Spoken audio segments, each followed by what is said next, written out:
Nosso grupo ficou responsável por apresentar a parte referente à seleção sexual, à seleção de parentes e alguns estudos experimentais sobre a adaptação feitos pelo Timbergen. Antes de definir seleção sexual, é importante retomar um pouco sobre a seleção individual, que consiste na fixação de características devido a seu efeito na sobrevivência e, posteriormente, na reprodução. Então, por exemplo, se você tem um determinado indivíduo, um determinado animal muito lento ao fugir de um predador, ele vai acabar morrendo e não vai poder passar os seus genes para frente, né? Ou seja, ele vai ser descartado pela seleção natural. Já se você tiver um indivíduo rápido que consegue fugir do predador, ele vai sobreviver e vai conseguir se reproduzir e passar os seus genes para frente, sendo selecionado pela seleção natural. E a seleção sexual, no caso, ela vem a ser uma categoria especial, uma modalidade específica dentro da seleção individual, né? Da seleção individual. A seleção sexual vai ser resultado das habilidades durante o processo de acasalamento, que vão envolver vários elementos, como, por exemplo, aptidão no momento de realizar a corte, né? Então, o macho ele ter a habilidade na hora de realizar a corte, características específicas da aparência. Então, por exemplo, no caso do pavão, né? Então, as penas vão ser essas características específicas da aparência dele, importantes ali no momento, né, dele exibir essas penas para conquistar a fêmea. A habilidade na conquista do território, porque em algumas espécies a fêmea ela vai escolher o macho que tem mais territórios, né, é mais dominante. E também na própria competição diretamente pelo parceiro, né? Então, em outras espécies, os machos eles competem diretamente pela fêmea. E também vai ser resultado da diferença de qualidade dos parceiros obtidos, né? Então, por exemplo, para a fêmea, né, produzir, né, a melhor prole possível, ela vai ter que escolher o melhor macho entre aqueles que estão disponíveis. Outra característica importante do comportamento reprodutivo dos animais é a competição pelo acesso ao membro do outro sexo, que pode ser tanto uma competição direto pelo parceiro, pela parceira, como por um recurso que vai, né, ter um papel importante nesse processo de obtenção, de conquista do parceiro. Então, novamente, o exemplo em que dois machos vão competir por um território ou por um outro recurso, porque a fêmea vai escolher aquele que é mais dominante, aquele que vai ter mais território. Um outro conceito importante é o conceito de seleção intersexual, que vai ser resultado dessa competição por parceiros sexuais e da posterior escolha, né, dos membros de um sexo pelos membros de outro sexo, né? Então, a escolha do macho pela fêmea, por exemplo. E uma observação importante é que os comportamentos desses animais, eles não implicam em raciocínio consciente. Então, não é que eles pensam que eles têm que conquistar o território para conquistar a fêmea. Mas eles estão programados geneticamente para agir dessa forma. Porque os seus ancestrais, né, que fizeram isso, foram selecionados, né, pela seleção natural e passaram esses genes para frente. Bom, mudando um pouco de assunto agora, né, mas nem tanto assim, eu vou falar um pouco sobre os cuidados parentais. E para começar, eu vou explicar o que eu estou chamando de cuidados parentais, né? Bom, os cuidados parentais, eles são os comportamentos sociais que são realizados pelos animais de forma altruística para ajudar outros animais que não sejam os seus filhos. Nesse caso, né, eles ajudam seus parentes, que são, por exemplo, irmãos, primos, outros animais da mesma espécie e com os quais ele compartilha um grande número de genes. Eu estou chamando esses cuidados parentais de atos altruísticos porque os animais que as realizam, eles arriscam a própria vida para poder ajudar os parentes ou gastam algum tipo de energia que eles poderiam estar utilizando para benefício próprio, né? Para garantir a sua sobrevivência ou para garantir a possibilidade dele de reproduzir.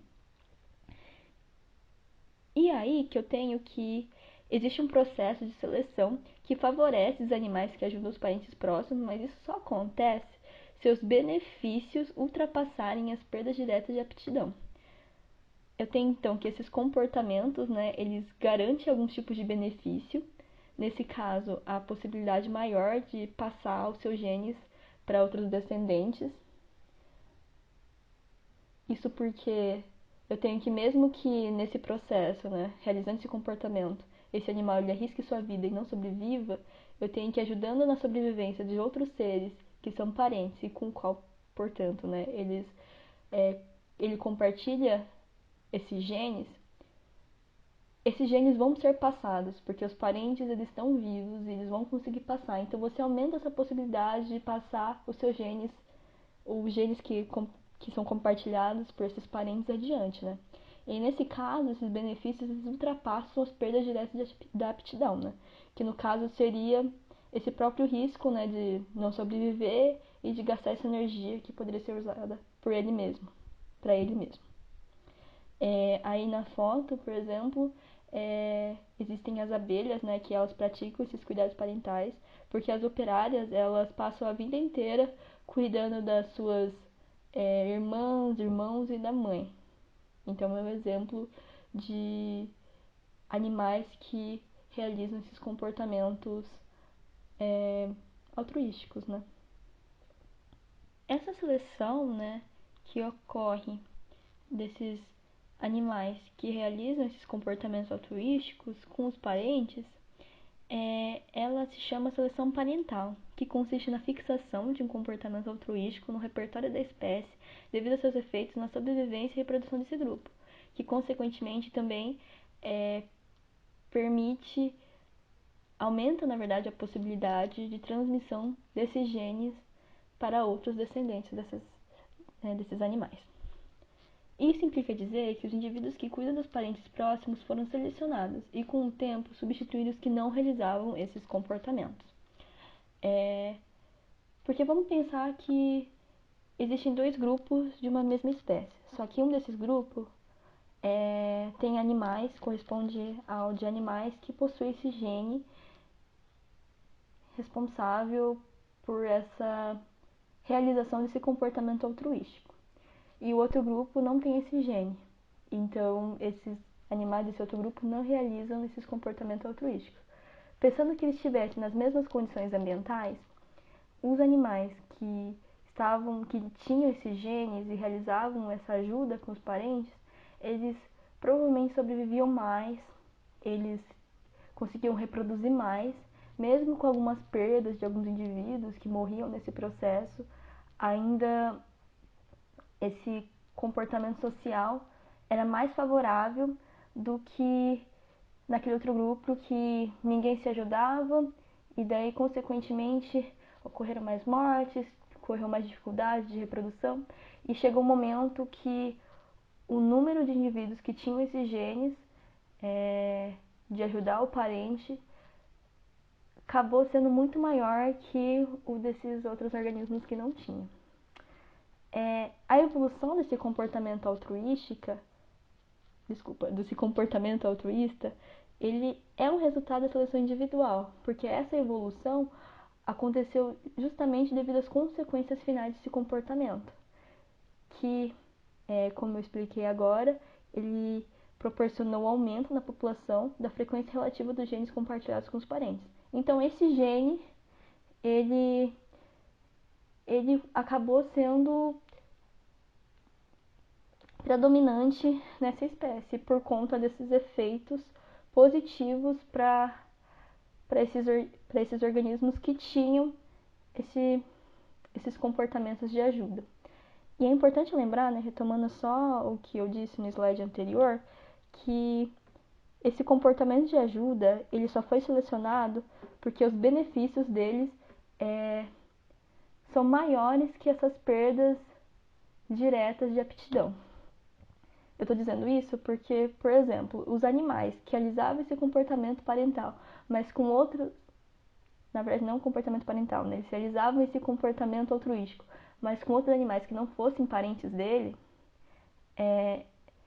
isso não trazia nenhum benefício para esse animal, porque você estava ajudando, esse animal estava ajudando um outro organismo que não é parente dele, consequentemente permitindo com que os genes desse outro organismo, fosse passados e, consequentemente, né, você estava ajudando ele a passar uns genes que não eram seus. Então, isso de alguma forma não trazia nenhum benefício para ele. Ele estava colocando a vida dele em risco, a possibilidade de reproduzir em risco, sendo que aquilo não estava trazendo benefício nenhum para ele. Então, esse tipo de comportamento não foi selecionado, só o de ajuda dos parentes que foi selecionado.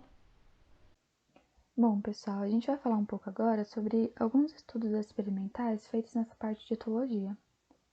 O Nico Timbergen, a gente já conversou um pouco sobre ele dentro da sala de aula e provavelmente vocês já conhecem essa questão da gaivota. Mas eu vou estar retomando um pouquinho para a gente dar uma contextualizada na situação, né?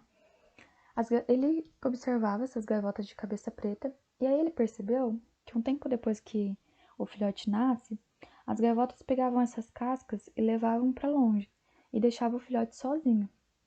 E aí ele ficou pensando, né? Nossa, mas por que que deixa o filhote sozinho, sendo que é possível que venha um predador e esse filhote não sabe se proteger ainda sozinho, tá muito pequeno ainda.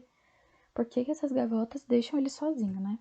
E aí, uma coisa que ele reparou é que a parte interna do ovo era branca e a parte externa era mais ou menos mostarda próximo ao ninho, tipo, parecido mais ou menos com a cor do ninho, né? O que fazia um movimento de camuflagem, fazia uma visualização de camuflagem. E no momento que eclodia esses filhotes, essa casca quebrada acabava chamando a atenção de predadores, né? Pelo fato dela quebrar esse ciclo da camuflagem. E aí ele. Só que isso era só uma hipótese, né?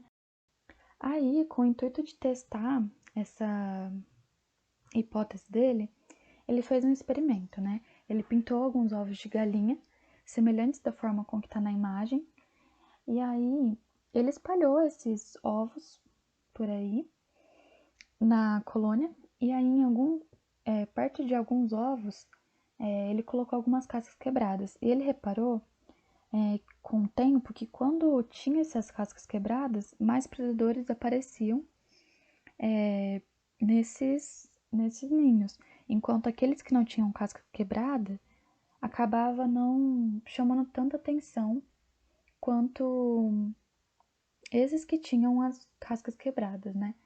E aí, com esse experimento, ele percebeu que a questão de tirar as cascas, né, dos ovos eclodidos, acabava fazendo com que preservasse a camuflagem e a sobrevivência dessa prole. Aí ele continuou observando, né, esses animais, essas gaivotas. Ele percebeu que algumas gaivotas tiravam a casca imediatamente, assim que o filhote, né, o filhote, nascia, já tirava essas cascas e levava para longe, enquanto outras gaivotas não faziam isso, né. As gaivotas de cabeça preta não faziam isso por quê? Porque quando o filhote nasce, ele ainda está úmido. Então ele pode ser facilmente engolido, devorado pelos canibais vizinhos, né? Ele tem esses canibais vizinhos. Então o custo é muito alto. E o benefício de você retirar a casca acaba sendo menor do que o custo que você vai ter deixando o seu filhote totalmente vulnerável ali assim que ele nasce. Por isso que eles esperam mais ou menos uma hora, que é o tempo do filhote ficar um pouquinho mais fofo, para ser um pouco mais difícil de ser engolido. Isso é estranho, né? Mas. E aí fica um pouco mais difícil, e aí o custo já não é mais tão alto, porque agora o filhote já não é mais tão vulnerável. E o benefício acaba se tornando maior do que o custo de deixar o filhote sozinho. Já nas gaivotas ostraceiros, eles retiram imediatamente, porque onde eles fazem o ninho deles é bem isolado, então não tem esses canibais vizinhos, né? O que faz com que o custo não seja tão alto. Então, tudo bem deixar o filhote um pouco sozinho imediatamente que nasce, porque é mais perigoso deixar as cascas ali do que deixar a gaivotinha, né, o filhotinho sozinho. Sendo assim, a gente já falou um pouco sobre essa questão do custo do benefício. O Timber ele traz justamente essa perspectiva de que o animal ele vai tá sempre buscando um custo menor e um benefício maior para equilibrar isso e poder maximizar a reprodução da espécie, a reprodução, a sobrevivência da espécie. Então, assim, apesar desses estudos serem bem palpáveis, né, da gente conseguir observar, eles não são quantitativos, porque o texto traz um pouco também que, tipo, não tem como você colocar na balança todos os riscos e todos os benefícios, porque isso dá um valor exato, tipo, com 1 hora e 2 minutos é o tempo exato que ele deve sair para tirar as cascas. Não tem como falar isso, porque isso vai depender muito também de outros fatores. Então, o acesso que tem naquele ambiente à comida, a quantidade de predadores que tem naquele lugar, a atração de parceiro sexual, são todos fatores que vão influenciar nessa maximização da reprodução da espécie. Portanto, vai depender e vai variar de lugar para lugar, de animal para animal. Por fim, eu, a Maiara e a Milena, a gente agradece muito a atenção de vocês. Esperamos que tenha ficado claros os conceitos e que vocês consigam aproveitar desse vídeo. E até!